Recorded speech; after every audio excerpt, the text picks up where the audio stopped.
ओम शांति। ओम शांति। वेलकम। ओम शांति। ओम शांति। हमारे साथ आज सुनैना बहन है और हमारे को मुरली रिवाइज कराएंगे। Very warm welcome sister. ओम शांति। ओम शांति दीदी। ओम शांति दीदी। आप सभी कैसे हो? Recording in progress. आप सभी ठीक हो? ठीक है। सुनाई दे रहा है आप लोग को? हाँ जी। हम बहुत अच्छे हैं। आप सब सेफ हो बाबा की गोद में? हाँ जी। हाँ जी। जी। तो आज बाबा ने विशेष रूप से मुरली में बार बार एक बात कही है और एक शब्द और उसका ऑपोजिट शब्द भी है। क्या है? आस्तिक और नास्तिक। आस्तिक और नास्तिक। आस्तिक बनना है और आस्तिक बनना माना देही अभिमानी बनना। आस्तिक बनना माना बाबा की बातों को हाँ करना। आस्तिक बनना माना बाबा को समझना, बाबा को जानना। देही अभिमानी बनना, बाबा के हर आज्ञा पर चलना। बाबा ने सारी बातें आज मुरली में कही। आज उसको डिटेल में रिवाइज करेंगे। अच्छा, मीठे बच्चे में क्या कहा सार मुरली का?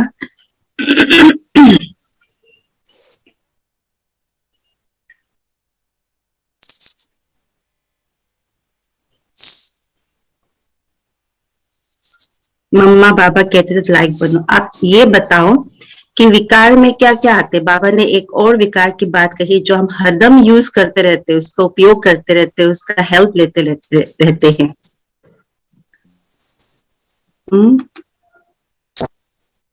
जो हरदम हमारे पास मौजूद रहता है, उसके बड़े मोटे और सूक्ष्म रूप में भी बताओ। और हम उसको विकार मानते ही नहीं है। कौन सी बात की बाबा ने वर्णन की? एक विकार तो बाबा ने कहा काम चिताब पर बैठने से भस्मासुर बन जाते, भस्म हो जाते हैं। और तभी बाबा ने इस बात की विशेष रूप से दान देने की बात की। दूसरा काम के बाद कौन सा आता है? गुस्सा, क्रोध। क्रोध।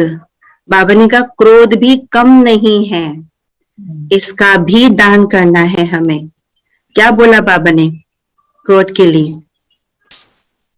आज दीदी ने भी विशेष रूप से इस पर फोकस किया। क्रोध में आकर क्या करते हैं? क्या करते दुनिया वाले? हर बात में क्या देते हैं? क्रोध में आकर गाली देते हैं। गाली देते हैं। क्रोध में आकर गाली देते, फिर मारने भी शुरू कर देते हैं। तो हम ब्राह्मणों के लिए तो इस प्रकार से कोई गाली गलौचे वगैरह नहीं हम देते हैं, लेकिन ये तो बड़ा रूप है ना, गाली देना तो मोटा रूप है। लेकिन क्रोध का सूक्ष्म रूप क्या है बताओ? क्रोध का सूक्ष्म रूप है रोब में आना, जोश में आना, नाराज होना, बातचीत बंद कर देना, किनारा कर देना, है ना? जोश में आना, रोब में आना, फीलिंग आना भी क्रोध का थोड़ा ऑपोजिट रूप है। गुस्सा आया, फीलिंग आ गई। क्यों आ गई? क्योंकि मुझे इसने ऐसा क्यों कहा, है ना? तो क्रोध का डिसेंटमेंट, नाराजगी, मतलब अंदर से मन ही मन में उसके लिए व्यर्थ भाव लाना। ऐसा क्यों करते, मैं तो बात ही नहीं करूंगी। उनके अवगुण को चित्त में धरना, ये सब क्रोध के सूक्ष्म रूप है। ठीक है, तो इस अव्यक्त मास में हमें पूरे अपने पांचों ही विकारों के सूक्ष्म रूप को बाबा को दान में देना है। अब होमवर्क करना, पांचों विकारों के सूक्ष्म रूप क्या है? काम विकार का सूक्ष्म रूप क्या है? क्रोध विकार का तो मैंने बहुत सारे बताए। लोभ का क्या है? मोह का क्या है? अहंकार का क्या है? इसका सूक्ष्म रूप बताना। आप अपना होमवर्क करना, और कोई जो भी टीचर आएंगे आपसे मुरली रिवीजन कराने के लिए, उनसे शेयर करना, उनसे पूछना। अच्छा, आज का प्रश्न क्या था? कौन बताएंगे?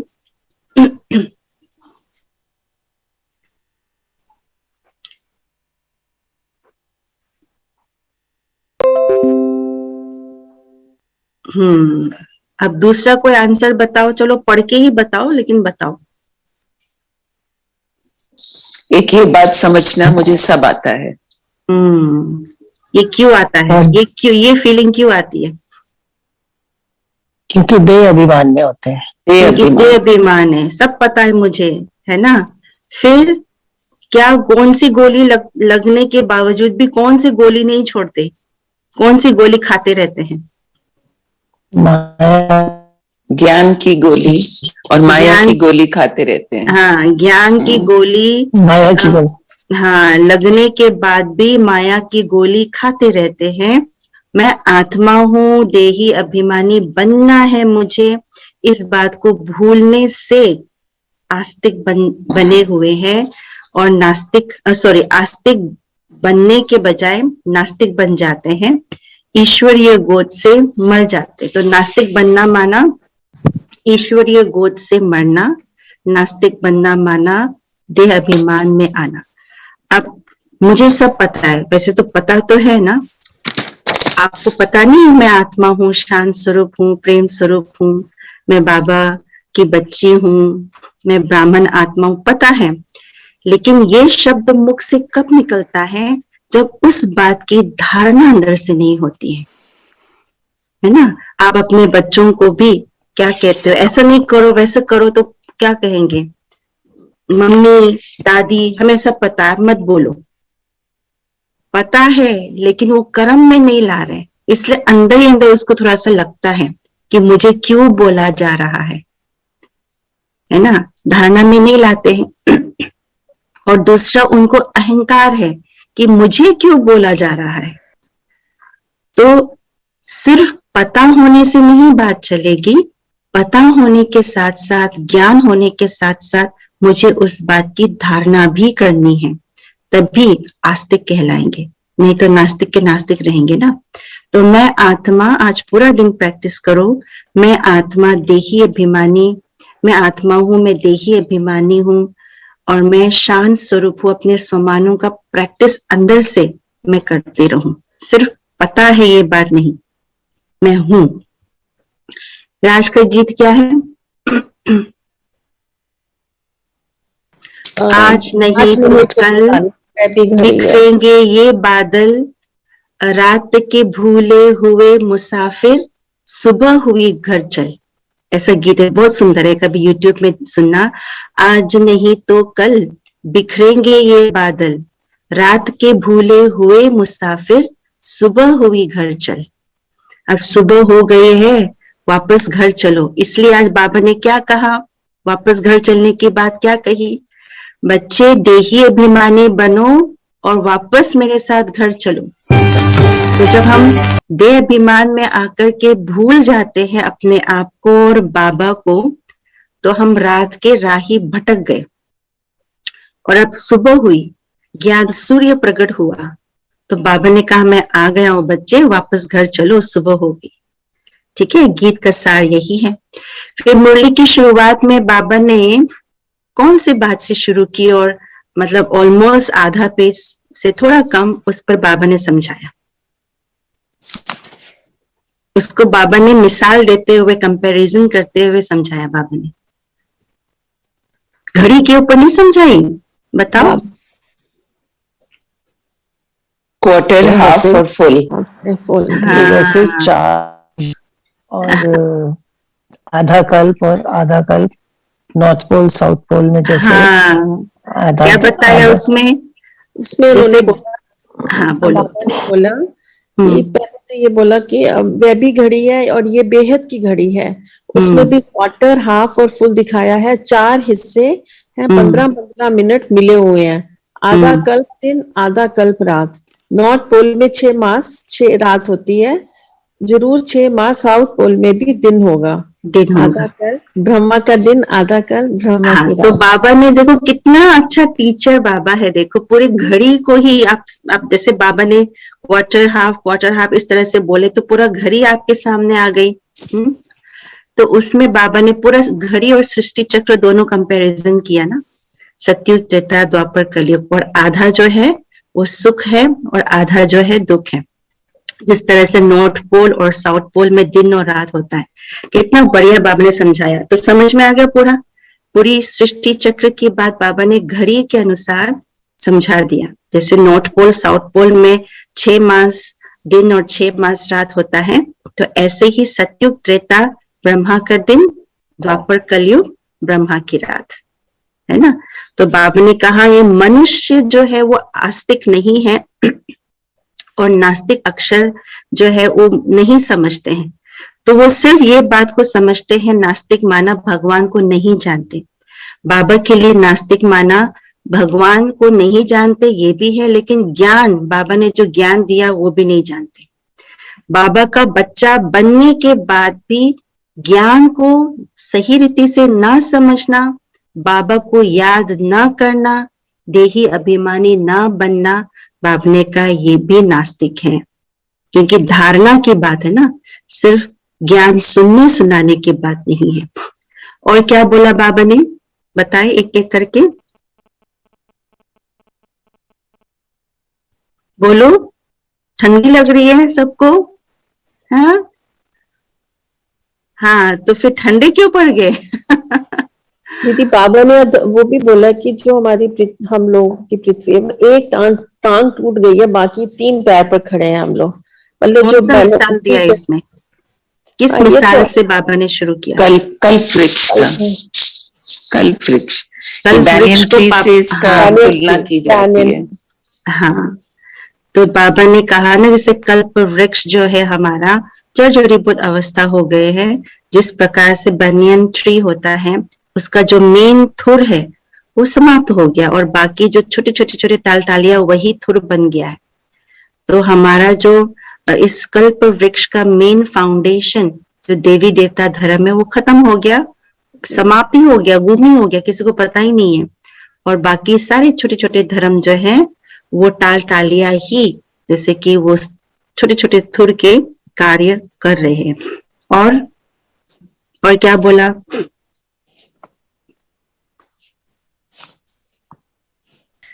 क्या हो गया आज? थोड़ा ठंडे हाँ जी, बोले विनय बहन।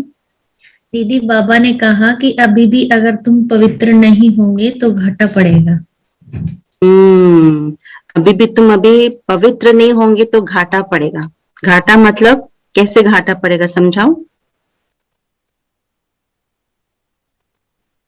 दीदी। योग नहीं लग पाएगा बाबा से और माया वार करेगी तो फिर व्यर्थ में उलझ जाएंगे।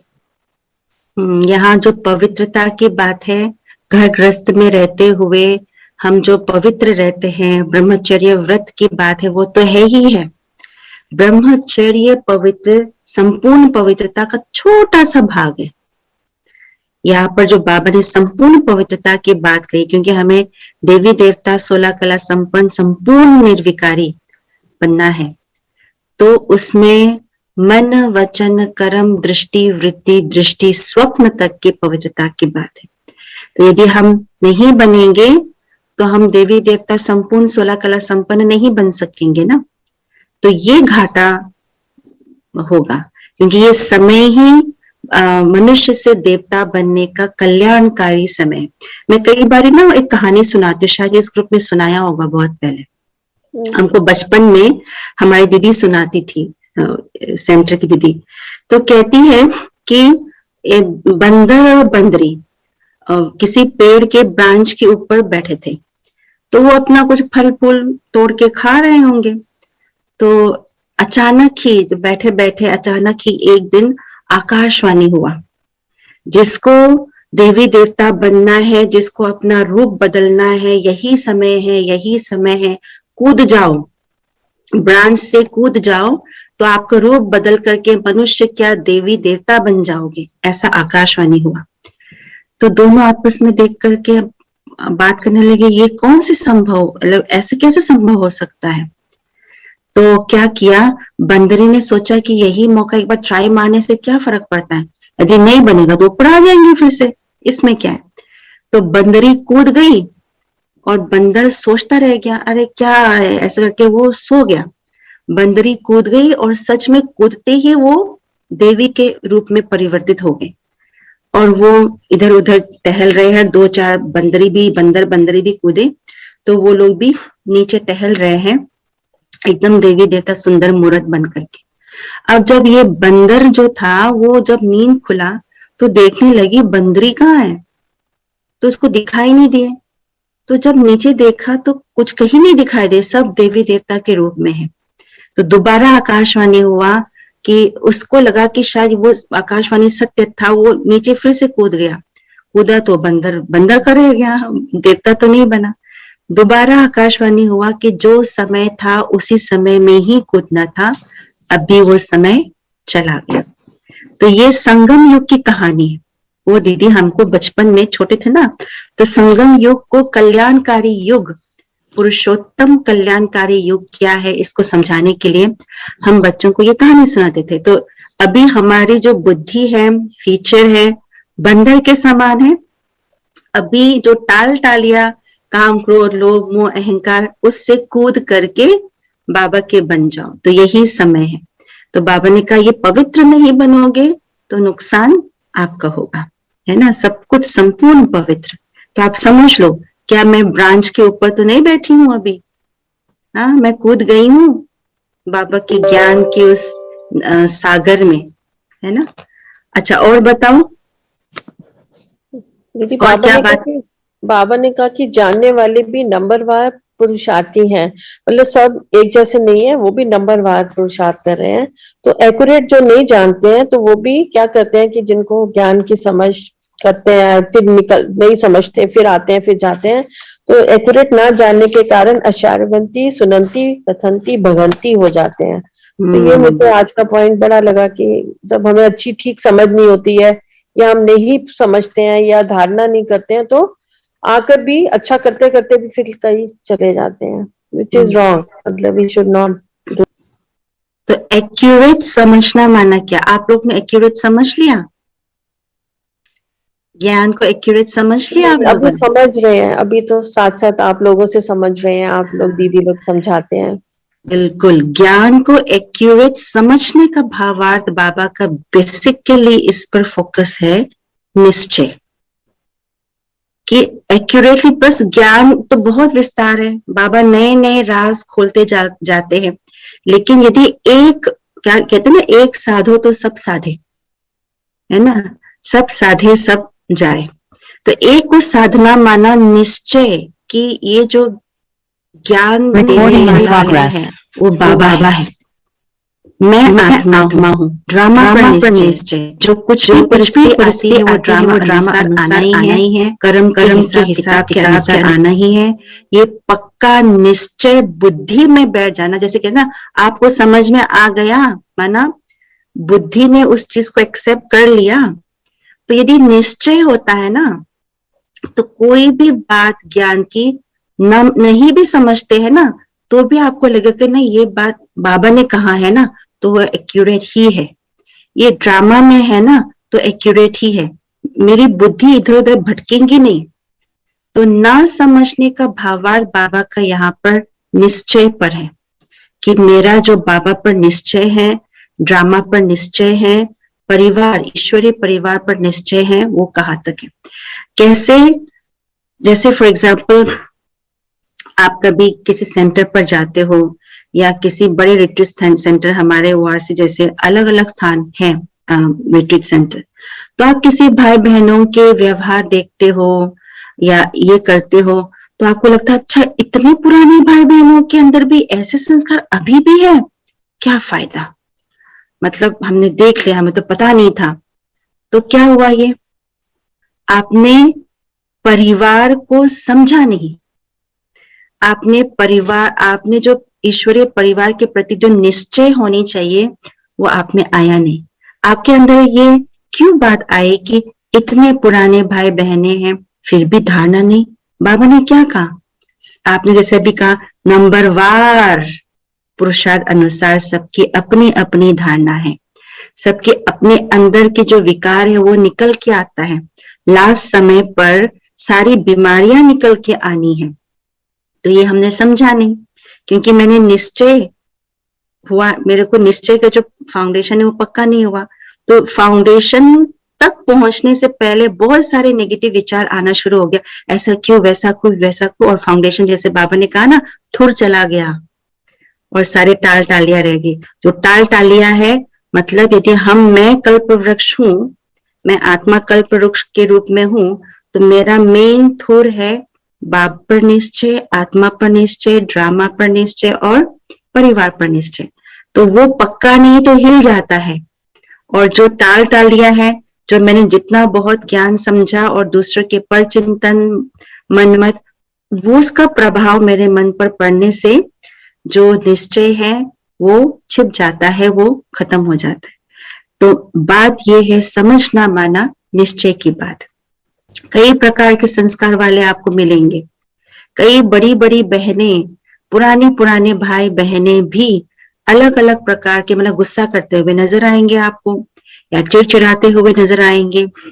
आप उस समय ये भूल जाते हैं कि सबका अपना अपना पाठ है। तो फिर क्या होता है, अच्छा इतनी बड़ी दीदी, इतने बड़े आत्मा ऐसा करे तो हमारा क्या होगा, छोड़ो इस ज्ञान में कोई नहीं, तो भगंती हो जाते हैं। तो इसलिए निश्चय का फाउंडेशन हमें पक्का करना, यही समझ है जो बाबा ने कहा ना, समझ।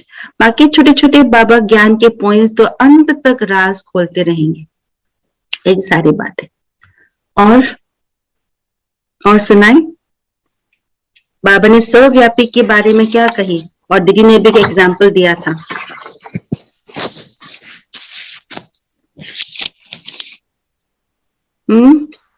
बाबा की रचना है, हाँ, तो हाँ। उसमें बाबा सर्वव्यापी कैसे हो सकते? रचना के अंदर रचता कैसे बच सकता है? दीदी ने क्या एग्जाम्पल दिया, कुम्हार की बात करी ना दीदी ने। जो कुम्हार होता है मटका बनाता है, और मटका बनाया रख दिया, तो क्या कुम्हार उसके अंदर जाके घुस के बैठेगा? क्या ये कोई बोलेगा कि मटके के अंदर वो कुम्हार बसा हुआ है? नहीं, बाबा रचेता है, रचना रचते हैं, फिर ऊपर से वो डायरेक्ट करते हैं, ठीक है ना। बाबा सर्वव्यापी नहीं है। फिर और बताओ दीदी, बाबा ने कहा जो बात अवस्था को बिगाड़ने वाली हो वो सुनते हुए भी नहीं सुनते। तो ऐसे करते हो आप लोग? ऐसे करते हो या सुन लेते हो? या सुन लेते हो? होता है। सुनने के बाद फिर अवस्था बहुत हिलते, फिर कहते बाबा बाबा प्लीज मुझे मदद करो, बाबा मदद करो, ऐसा होता है ना। तो आज ये पक्की धारणा करनी है, जो अवस्था को बिगाड़ते। मैंने स्लोगन में रिकॉर्ड जो किया है उसमें एग्जाम्पल बताया है। दादी निर्मल शांता दादी, आज के स्लोगन का अपना रिकॉर्ड कभी सुनना। निर्मल शांता दादी जो थी ना, वो बाबा की, ब्रह्मा बाबा की लौकिक बेटी थी। तो वो कोलकाता में वो ऐसा इंचार्ज दादी को बनाया था। तो एक बहन ने अनुभव अपना सुनाया था कि जब वो शुरू में सेंटर पर गई थी, तो दादी ने उनको कहा कि आप ना मिलना मुझसे, दोपहर को आके मिलना। जब वो दोपहर को आई, दादी कमरे में थी, तो उनको लगा दादी रेस्ट कर रही है, तो अभी मैं नहीं जाती। शाम को गई तो दादी ने कहा तुझे तो कहा था दोपहर को आने के लिए, तो क्यों नहीं आई? तो उस बहन ने कहा दादी मुझे लगा आप रेस्ट कर रही होंगी, तो मैं नहीं चाहती थी कि मैं आपको डिस्टर्ब करूं। दादी ने कहा दादी को कोई डिस्टर्ब नहीं कर सकता, दादी को कोई डिस्टर्ब नहीं कर सकता। आपको क्या लगता है दादी डिस्टर्ब हो जाएगी? तो दादी ने ये बात बहुत सरल भाव से कही, लेकिन उसके लिए वो शिक्षा का एक मूल मंत्र के रूप से उसको जीवन भर के लिए मिल गया कि दादी को कोई डिस्टर्ब नहीं कर सकता। माना दादी आत्मा की स्थिति को कोई डिस्टर्ब नहीं कर सकता, ऐसी स्थिति दादी ने बनाई है।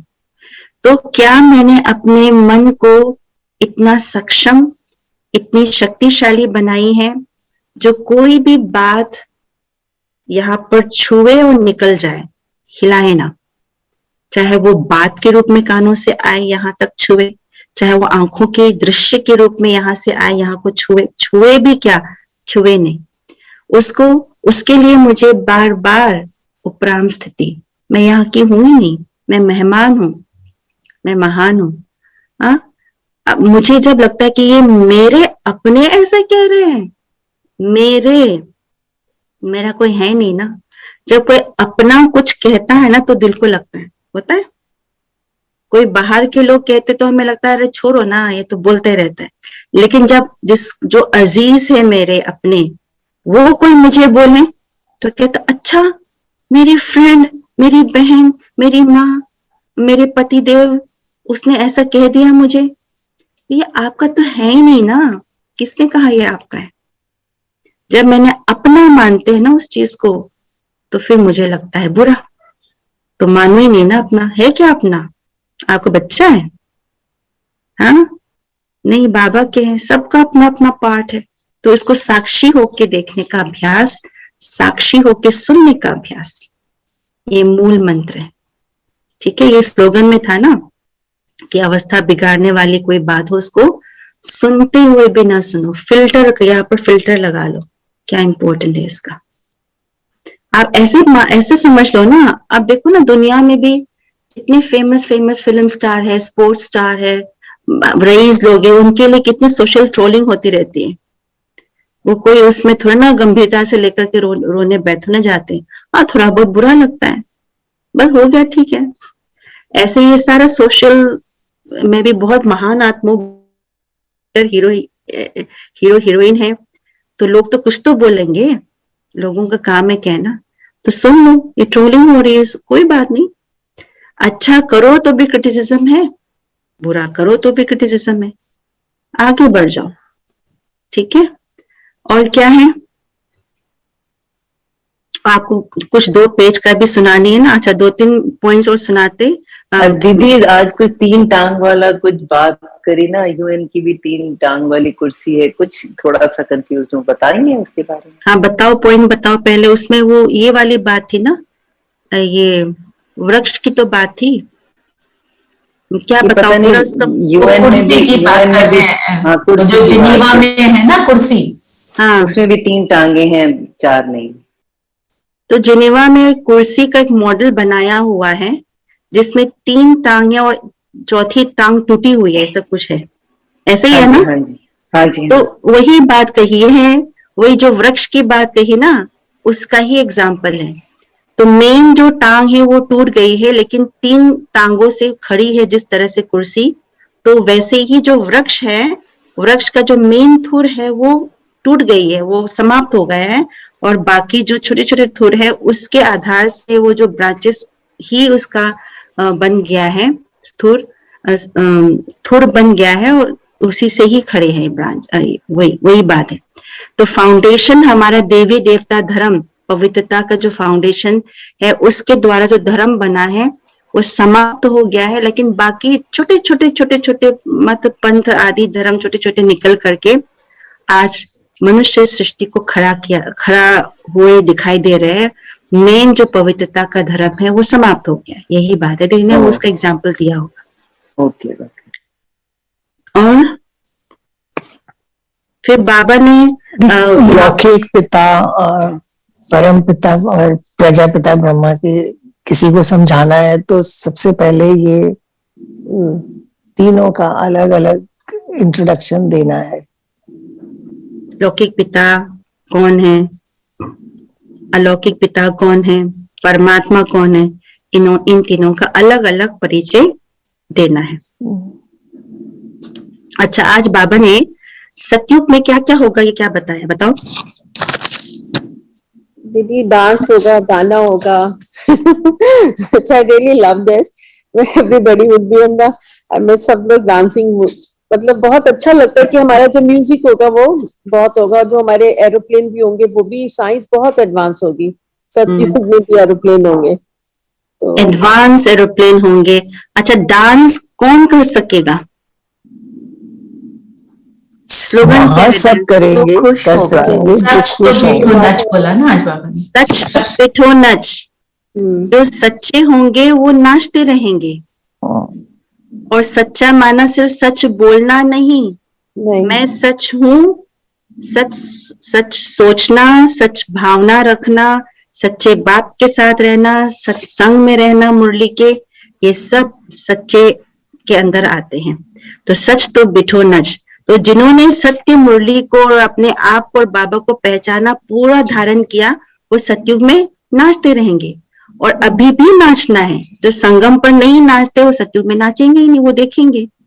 तो अभी आप देखो आपका मन नाचता है सच से, तो ये है सच तो बिठो नच। फिर बाबा ने कहा पहले लड़ाई कैसे होती थी, सामने आमने सामने उठ के लड़ाई होती थी। अभी तो लड़ाई एरोप्लेन से, स्टीमर से, पता नहीं क्या क्या हो रहा है। पॉम्प बोला ये बाबा। पॉम्प है, पॉम्प है, माया का पॉम्प है। मतलब इतना बढ़ गया है ना कि ये विनाश की अतिकांत होता है ना, ये विनाश की अति की निशानी है। ठीक है, अब आओ लास्ट में सार रूप में तो सब आपने बता दिया, लेकिन फिर भी सार को रिवाइज करो। जो अभी हमने कहा, बाप के साथ सच्चे रहना है, सच तो बिठो नच। फिर से रिवाइज करो, विकारों का दान देना है, पवित्रता का फरमान जरूर पालन करना है। बाबा ने हमें फरमान दिया है, ऑर्डिनेंस निकाला है कि पवित्र रहो, मन वचन कर्म स्वप्न संकल्प में भी। फिर विकारों के सूक्ष्म नशे को योग बल से समाप्त करना है। अब पहले तो सूक्ष्म रूप क्या है वो आपको जानना पड़ेगा, वो निकालना होमवर्क जो दिया है। तो सूक्ष्म नशे को योग बल से समाप्त करनी है। फिर पढ़ाई अच्छी रीति पढ़नी और पढ़ानी है, खुद पढ़नी भी है और पढ़ाने के लिए उसको धारण करके फिर औरों को अपना ज्ञान की जो धारणा है, एक्सपीरियंस है, उसको सुनाने। वरदान को एक सुनाओ। दीदी वरदान में बाबा ने बोला, मंजिल को सामने रख, ब्रह्मा बाप को फॉलो करना है, ब्रह्मा बाप को फॉलो करते हुए, नंबर, हाँ, फॉलो करते हुए फर्स्ट नंबर लेने वाले तीर पुरुषार्थी भाव। हाँ, मंजिल को सामने रख, ब्रह्मा बाप को फॉलो करते हुए फर्स्ट नंबर लेने वाले तीव्र पुरुषार्थी भाव। तो इसमें क्या बोला बाबा ने, बताओ कोई एक, इसका थोड़ा सा शॉर्ट में सुनाओ। तीव्र पुरुषार्थी के सामने, जब आप फोकस्ड होते हो तो आप सिर्फ सामने अपनी मंजिल की तरफ देखते हो जी, व्यर्थ की बातें ना सुनते हो, ना उन पर ध्यान देते हो, ना पर चिंतन करते हो। And that's your direction, focus direction. हाँ, यथार्थ बाबा ने कहा ना, यथार्थ नंबर, फर्स्ट नंबर में आने वाली जो आत्माएं हैं, वेर को देखते हुए भी नहीं देखते, यथार्थ जो हमारा लक्ष्य है उसको देखते। मंजिल हमेशा सामने, मतलब लक्ष्य मेरा क्या है। जैसे ब्रह्मा बाबा के लिए क्या एग्जाम्पल देते, ब्रह्मा बाबा के कमरे के ऊपर ना एक छोटा सा कृष्ण, बाल कृष्ण जैसा, वो गौए चरा रहे, वो वाला कृष्ण था, चित्र था बाबा का कि कमरे के दरवाजे के ऊपर। तो बाबा उसको देखता रहता था और मुस्कुराता रहता कि मैं भी मिचनू बनूंगा, छोटा कृष्ण बनूंगा। और बाबा देख देख करके इस चित्र को खुश होता था, बाबा हंसता था खग्गी मार के, मैं भी ऐसा बनूंगा, मैं भी ऐसा बनूंगा। तो बाबा की बुद्धि के अंदर यही चित्र छप जाता था कि मुझे ये छोटा बच्चा जाकर के कृष्ण बनना है। ये लक्ष्य सदा बाबा के सामने था। इसीलिए बाबा कई बार कहते हैं कि अपने भविष्य के चित्र को अपने बुद्धि में रखो, पॉकेट में रखो, बुद्धि में रखो, चित्र के सामने, लक्ष्मी नारायण के चित्र के सामने जाकर के बैठो, ताकि लक्ष्य मुझे सदा याद रहे। तो इसलिए बाबा ने क्या कहा आगे लास्ट में, जैसे ब्रह्मा बाप ने अपने को करनहार समझकर कर्म किया, कभी करावनहार नहीं समझा, इसलिए जिम्मेवारी संभालते भी सदा हल्के रहे। ऐसे फॉलो फादर करो। बाबा ने कभी भी ये नहीं सोचा मैंने किया है, बाबा कराने वाला है, मुझसे करवा रहा है। कल हमारी भट्टी चल रही थी, किसी ने कहा कि दीदी हम सेवा करते हुए भी बाबा को याद करे, कोई जिम्मेवारी होती है तो भूल जाते हैं बाबा को, तुम क्या करें। तो आशा जी ने जवाब दिया कि हम ये समझ लेते कि मैं कर रही हूँ, करण करावनहार बाबा करा रहे हैं, ये भूल जाते, जानते हुए भी, जो आज कहा ना, जानते हुए भी हम जानते हैं लेकिन हम करते नहीं। तो कर्म करावनहार बाबा मुझसे करा रहे हैं, ये बात सदा स्मृति में रखो। मैं नहीं कर रही हूँ और मेरा कोई चीज नहीं है, मेरी जिम्मेवारी नहीं है, बाबा की जिम्मेवारी है। ताज मुझे पहनाया है, निमित्त मुझे बनाया है, तो बाबा मुझसे करा रहा है। तो ये सदा एक तो लक्ष्य और ये बात सदा स्मृति में रखना, माना फॉलो फादर बनना। ठीक है। और लवलीन स्थिति में क्या कहा, बाप का बच्चों से इतना प्यार है जो रोज प्यार का रिस्पॉन्ड देने के लिए कितना बड़ा पत्र भेजते बाबा, 2, 3, 4 पेज की मुरली भेजते हैं, लिखते हैं, याद प्यार देते हैं और साथी बन सदा साथ निभाते हैं। तो इस प्यार में अपनी सब कमजोरियां कुर्बान कर समान स्थिति में स्थित हो जाओ, ये है लवलीन स्थिति। ठीक है। और शीतल मैंने मुझे एक चीज भेजी है, कहा इसको पढ़ना है, और बाबा ने कहा है बार बार, आप सम्मान बनानी है, आप सम्मान बना। कौन से प्रोग्राम है? 15 तारीख को 11 बजे ऑनलाइन फैमिली एंड फ्रेंड्स है ना, ऑनलाइन है शायद 11 तारीख को। तो हाँ जी सुनैना बहन, 15 को तो उसमें 11 बजे प्रोग्राम में कोई ना कोई 1, 2, 4 आप अपने फैमिली एंड फ्रेंड्स मेंबर को आप सम्मान बनाना है ना, लक्ष्य तो ले करके जरूर आना है। जी दीदी। कौन सी तारीख? 15 तारीख 11 बजे। और एक और ये सुनाने की बात कह रहे हैं, ये जीवन को पलटाने वाले अद्भुत जीवन कहानी सुन रहे हैं आप लोग? हाँ जी, हाँ जी। रचना बहन आप सुनाएंगे? आपके पास है? आप मैं सुना सकती हूँ। पेज 18-19 करना है क्या? कराची वाला इवेंट सुना दूं? हाँ, वो पेज 18-19 करनी है। पेज 18 तो आप सुना देना। हाँ, मैं अभी सुना रही हूँ। आप उसके ऊपर आप कुछ एक्सप्लेन करना चाहें तो वो कर सकते हैं। हाँ हाँ, आप सुनाओ फिर मैं एक्सप्लेन करती हूँ। हाँ जी, मैं 1 मिनट थोड़ा सा निकाल रही हूँ उसको। हाँ निकालो। तो इसमें मैं बीच में भी मैं ऐसा पॉज करके भी कर सकती हूँ। ठीक है। हाँ, आप मुझे स्टॉप कर देना जब करना चाहो। आप सुनाना शुरू कीजिए। जी। दादा को दिव्य चक्षु का वरदान। एक दिन ऐसा आया कि जब वे मुंबई में बबुलनाथ के मंदिर के सामने वाले अपने घर के विशाल आंगन में हो रहे सत्संग में बैठे थे, तो उन्हें एक निराला ही आंतरिक अनुभव होने लगा। वे सत्संग के स्थान से उठकर अपने एक कमरे में चले गए। वहां बैठे हुए वे एक अलौकिक नशा सा अनुभव कर रहे थे। उन्हें शरीर का भान नहीं था। उस अवस्था में उन्हें सबसे पहले विष्णु चतुर्भुज का दिव्य साक्षात्कार हुआ। दादा ने सोचा कि गुरु ने ही ये साक्षात्कार करवाई होंगी, इसलिए उन्होंने अपने गुरु के पास जाकर बहुत खुशी में ये सब वृत्तांत आया। परंतु गुरु के हाव समझा कि गुरु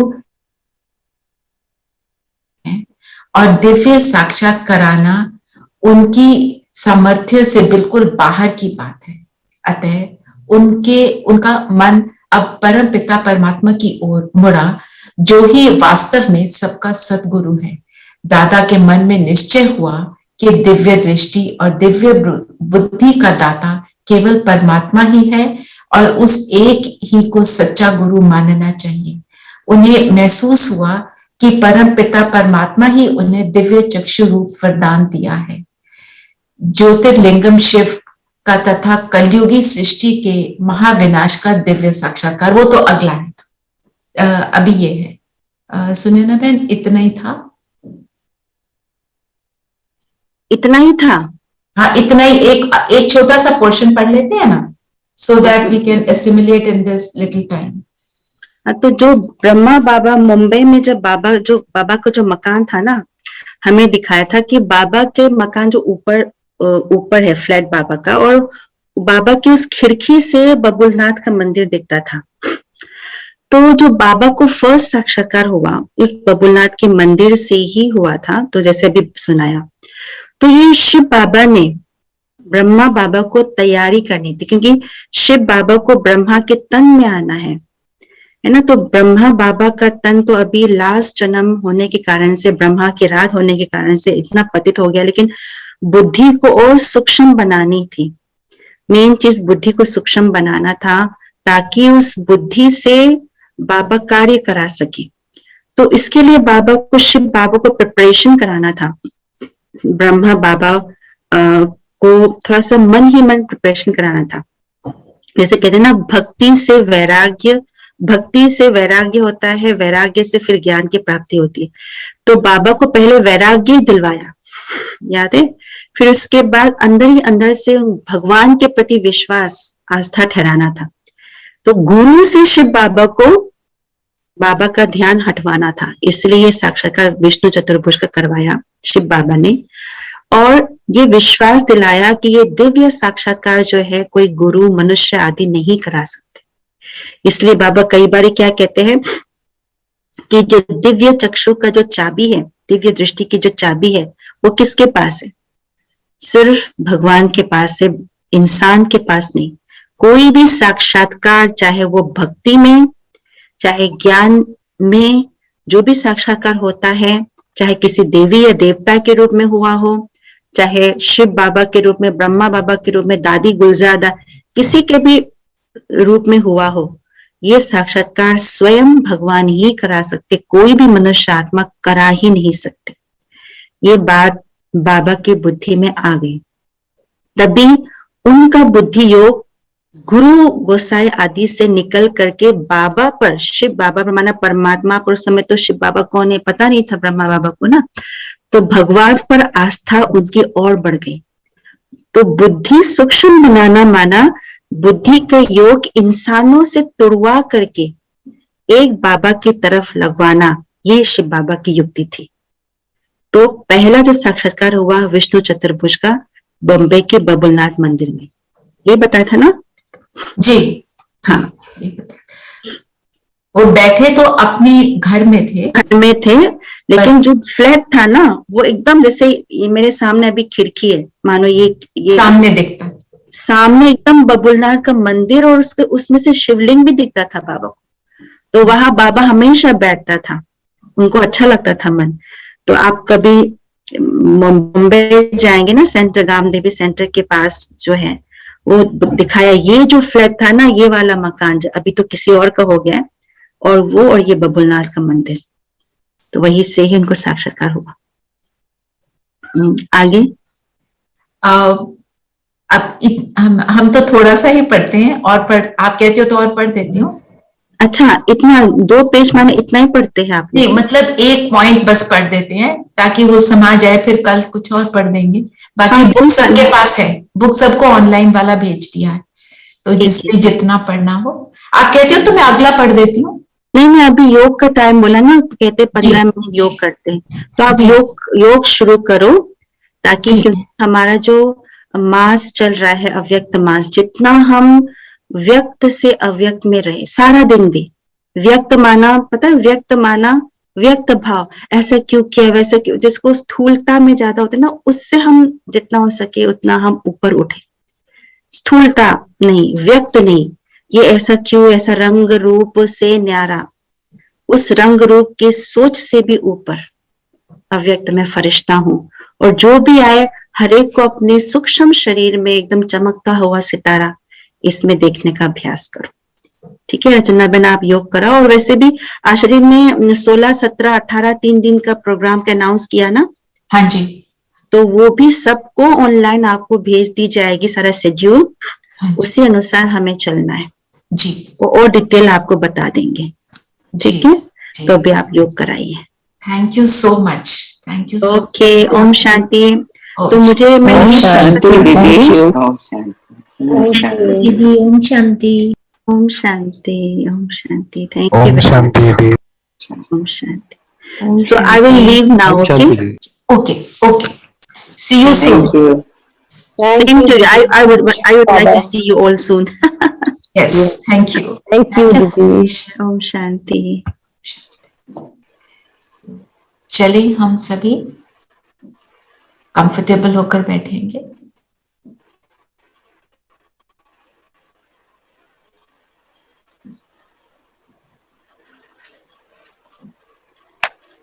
शरीर को स्थिर कर देंगे।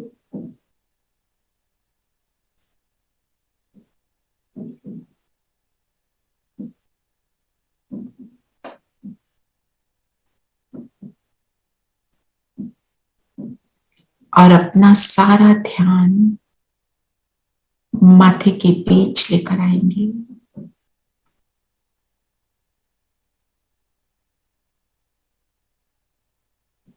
स्वयं को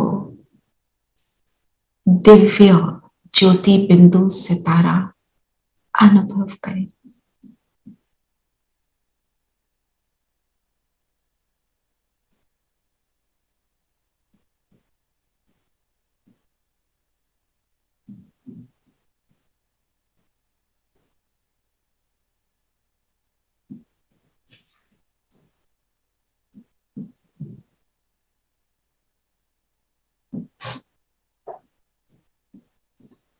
सारा ध्यान स्वयं पर।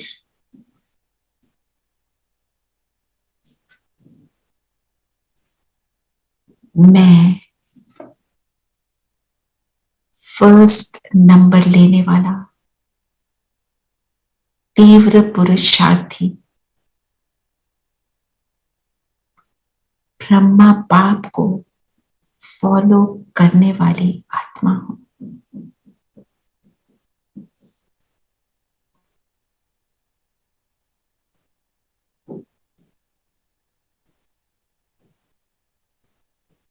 पूरा फोकस है स्वयं के ऊपर। इस शरीर से अलग, इस शरीर को चलाने वाली शक्ति हो।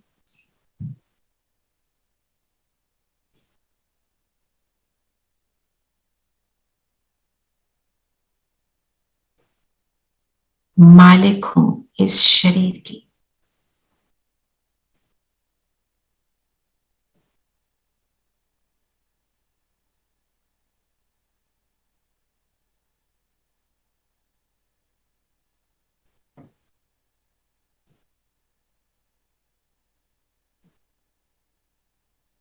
नंबर 1 पुरुषार्थी होने के नाते निरंतर मुझे मेरा लक्ष्य सामने दिखाई देता है। पूरा वर्षा लेने का लक्ष्य है। तो अपने सामने अपना संपूर्ण फरिश्ता स्वरूप इमर्ज करेंगे।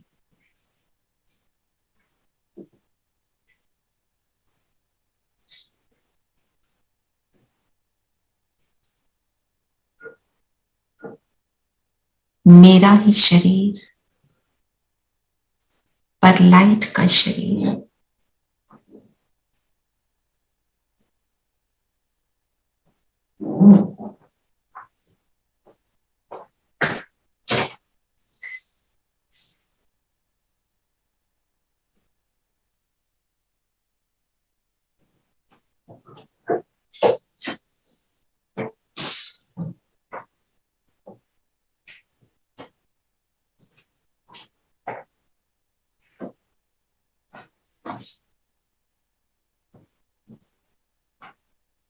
ये संपूर्ण शरीर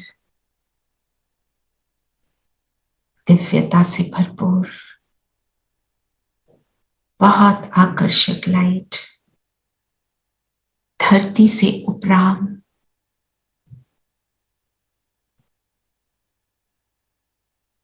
और मैं इसमें प्रवेश करती हूं।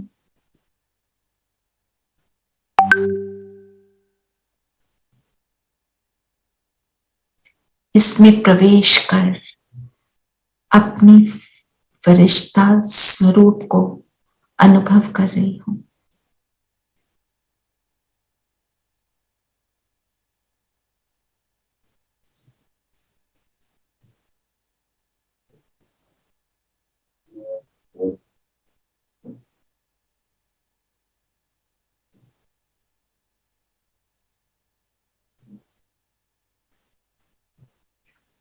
अपनी दृष्टि को चेक करें,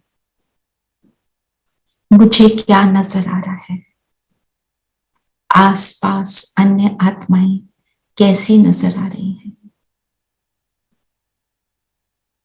मेरी दृष्टि गुणग्राहक दृष्टि मुझे आसपास सभी फरिश्ते फरिश्ते लाइट की ड्रेस में, आत्माएं नजर आ रही, सभी श्रेष्ठ आत्माएं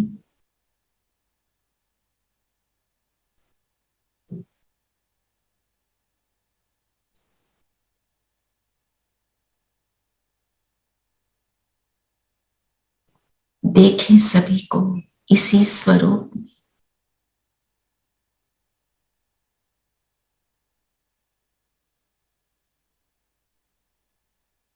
और अपनी वृत्ति को अब चेक करें, मेरी वृत्ति कैसी,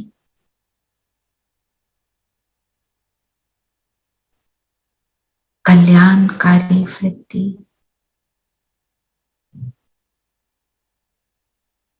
कि सबका भला हो, सब सुख पाए और सुखों की दुनिया में प्रवेश करें, ऐसी वृत्ति।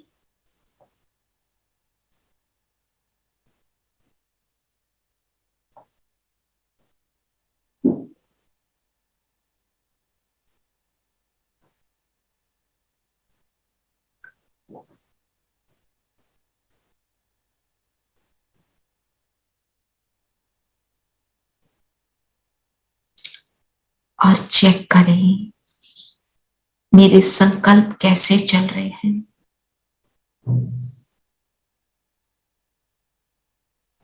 मेरा संकल्प उस एक से जुड़ा,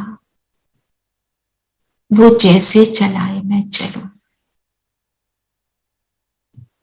और उस एक की मुझे बहुत खींच अनुभव हो रही है, और उस खींच के द्वारा मैं फरिश्ता सूक्ष्म लोक में पहुंच जाता हूं,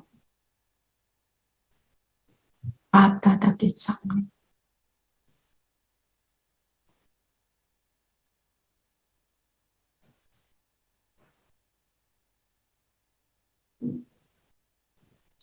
बाबा मुझे देखकर अति प्रसन्न है, मेरे संपूर्ण स्वरूप को देख रहे हैं, मेरे संपूर्ण स्वरूप में बल भर रहे हैं।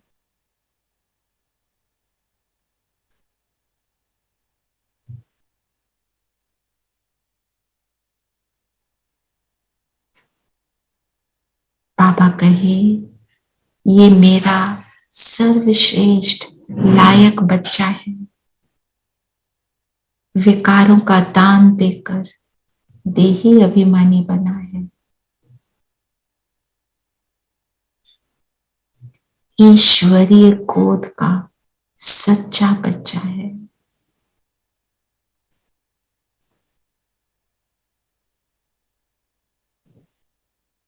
ज्ञान के गोले को स्वयं में समाने वाला बच्चा है।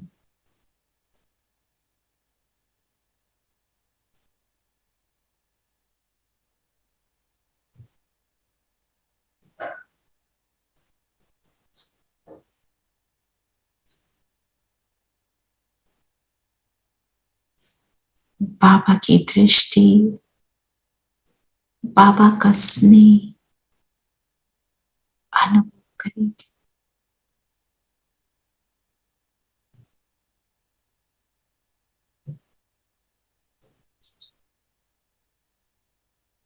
इस हल्केपन को अनुभव करें।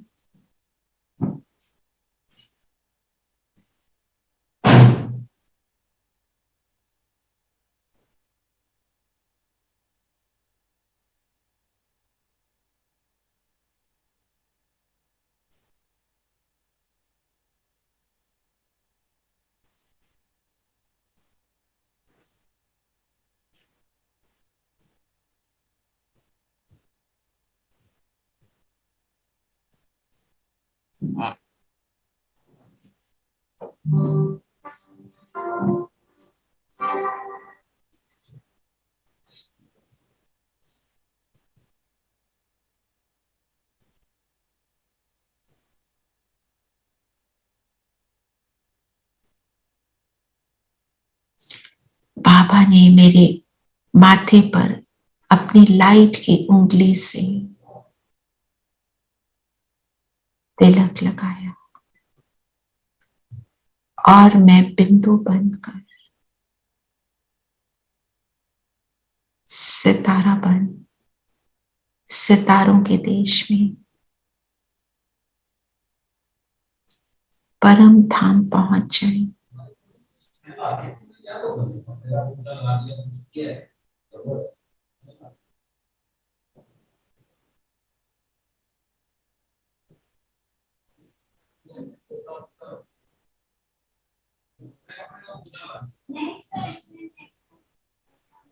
परम धाम की साइलेंस, परम धाम की शांति,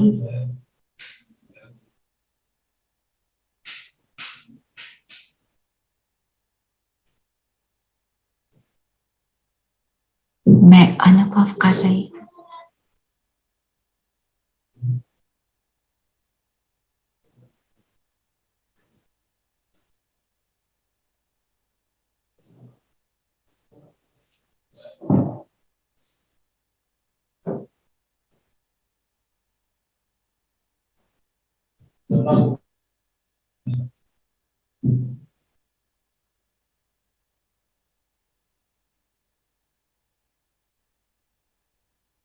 अपने घर में, घर के कंफर्ट में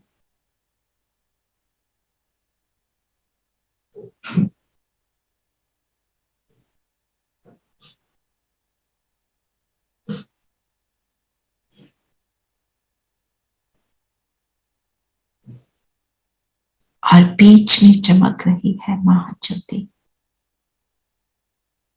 मेरा बाबा।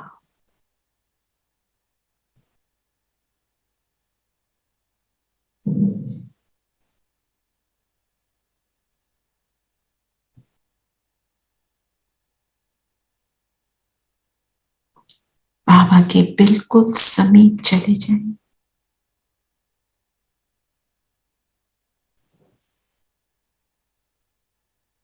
बाबा के साथ को अनुभव करें, जिस साथ से मैं संपूर्ण नास्तिक पने का अनुभव छोड़ आस्तिक पने को अनुभव करती हूं।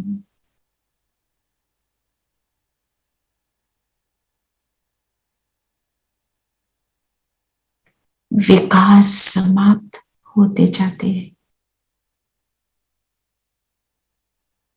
और सद्गुण इमर्ज होते जाते हैं।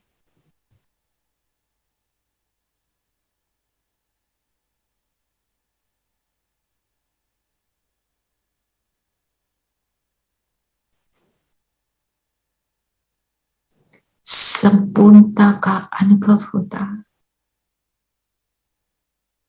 मैं कैसा लकी सितारा हूं, लकी सितारा होने का अनुभव हो रहा है।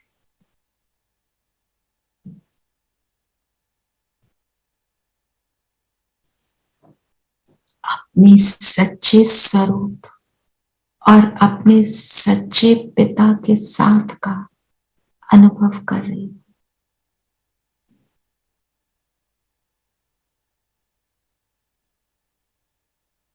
अपना सच्चा स्वरूप, सुख स्वरूप, शांत स्वरूप, कल्याणकारी पिता के साथ का कल्याणकारी स्वरूप अनुभव कर रही हूं।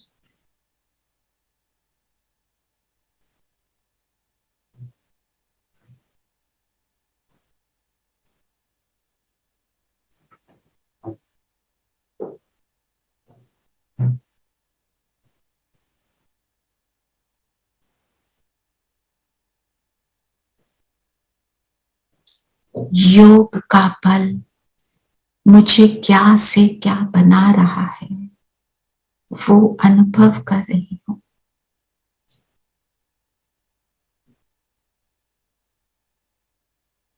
ऊंच स्थिति, अपनी हाईएस्ट स्थिति को अनुभव करती हूं।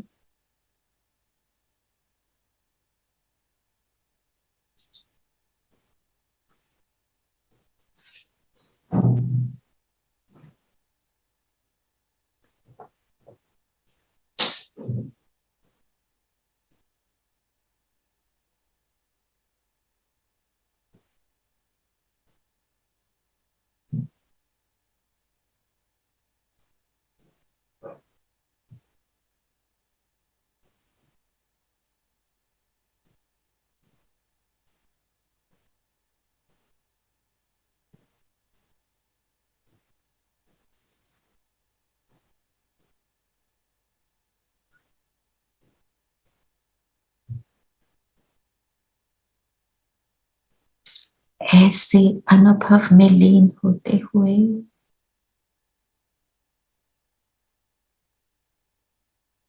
अब मैं आत्मा वापस नीचे अपने शरीर में आ जाती हूँ।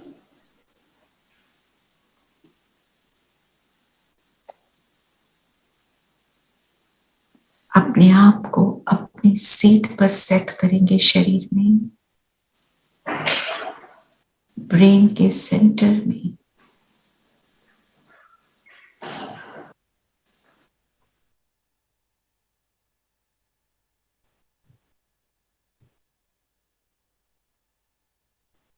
परम धाम से, बाबा से जुड़ी किरणों द्वारा अनुभव करें परम धाम की सारी शक्ति, सारा अनुभव मुझ में समा चुका है।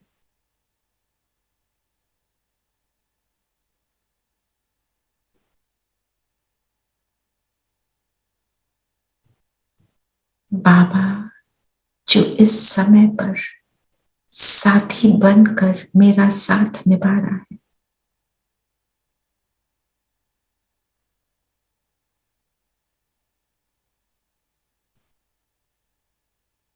इस अनुभव द्वारा जो वाइब्रेशंस क्रिएट हो रही हैं, उनको मन बुद्धि द्वारा चारों ओर फैला रही हूं।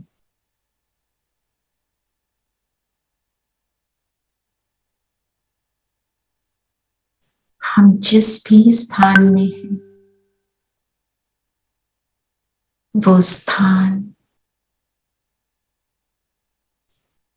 इन वाइब्रेशन से भरपूर हो रहा है।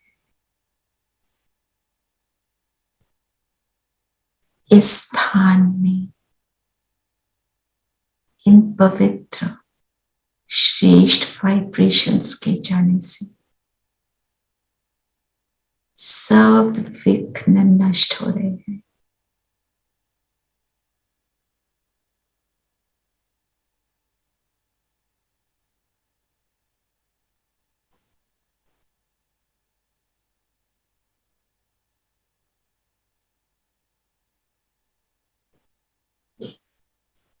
फैला दें इस पवित्र व्हाइट लाइट को।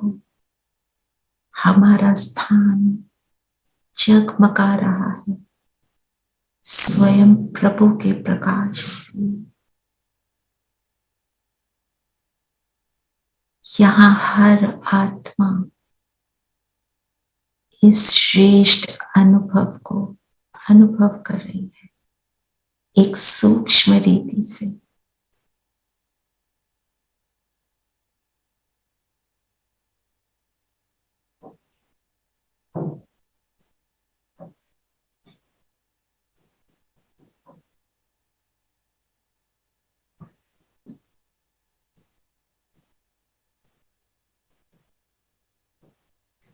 अब इन वाइब्रेशंस को अनुभव करें जैसे पूरी सृष्टि को हम भरपूर कर रहे हैं। अभी हम यहाँ 15 आत्माएं हैं।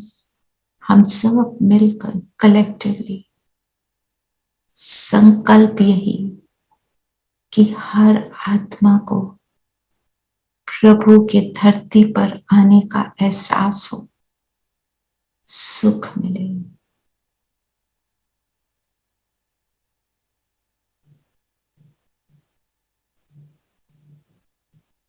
पूरी धरती प्रभु की किरणों से संपन्न हो रही है।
फिकर है, दिल से देते चलो दुआएं।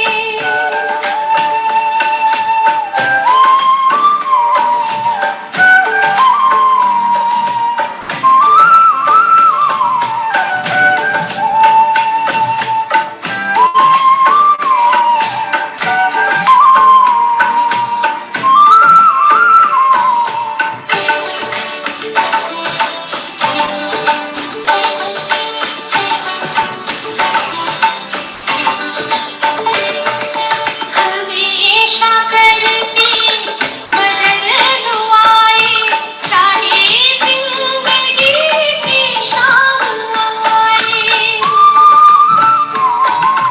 हमेशा करती मदद दुआएं, चाहे जिंदगी की शाम आए। जहाँ चले नाम दुआ से, हो दुआ में तो काम आए। बिजला देती ये पत्थर है, बिजला देती ये पत्थर है, जिंदा कर देती अक्सर है, जिंदा कर देती अक्सर है। दिल से देते चलो दुआएं।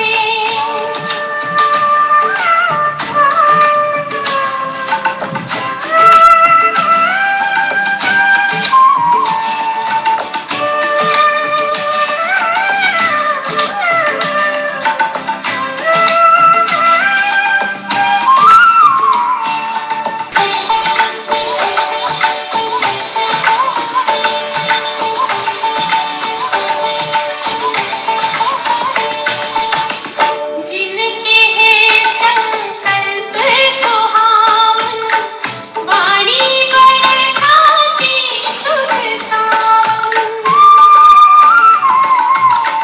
जिनके हैं संकल्प सुहावन, वाणी बरसाती सुख सावन। कर्म सिद्धों के पावन पावन, जीवन जिनका है बरपावन। वो फरिश्ते पे प्रभु की नजर है, वो फरिश्ते पे प्रभु की नजर है। गुण गाती धरती अंबर है, गुण गाती धरती अंबर है। दिल से देते चलो दुआएं, सबका भला हो, सब सुख पाए। सबका भला हो, आओ सब सुख पाए। सबका भला हो, सब सुख पाए।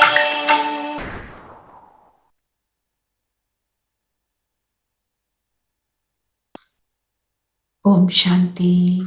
ओम शांति। दीदी। ओम शांति दीदी। शांति।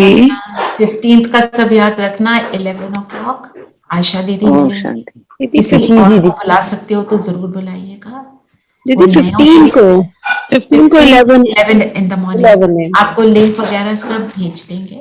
ठीक है। जी दीदी। ओम शांति। Recording